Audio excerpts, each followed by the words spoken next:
रंग दहसा खोली होली के लहर हके हुना बोली होली के लहर हके हुना बोली ऊपर नीचे सब रंग दहसा खोली होली के लहर हके हुना बोली बनल मिजाज मजा लूटी सगहुआ होलिया में है होलिया में है होलिया में है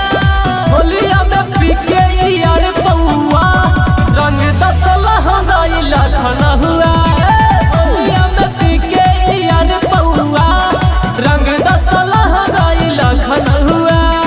होलिया में पीके यार पौआ रंग दे हंगाई लखन हुआ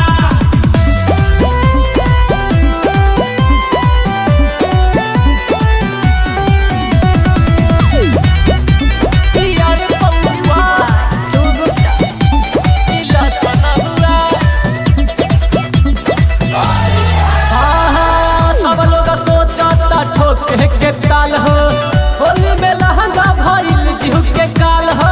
काजे हूँ महर बाड़ू लुटत लहर बाड़ू ऊपर ढकाइल बा नीचे उघार बाड़ू ऊपर ढकाइल बा नीचे उघार बाड़ू सब लोग सोचता ठोके के ताल हो होली में लहंगा भइल जीव के काल हो करता पागल कर जोवन झाला हुआ होलिया में है होलिया में है होलिया में है होलिया में पीके यार पौआ रंग दसला हंगाई लखन हुआ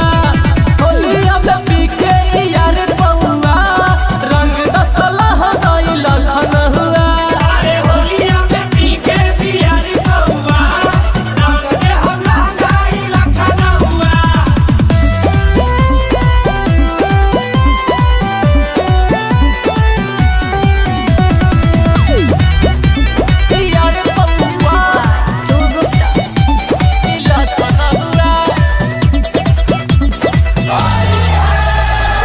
सब लोग कहता बाड़ू तू त सुपर अब डाला रंग नीचे होरी ऊपर के अहिल पानी हम पिचकारी हो डाली के रंगावा भिंगाई दे हम साड़ी हो डाली के रंगावा भिंगाई दे हम साड़ी हो सब लोग कहता बाड़ू तू सुपर अब डाला रंग नीचे होरी ऊपर रवि सा राहुल के रंगे दसमना बहा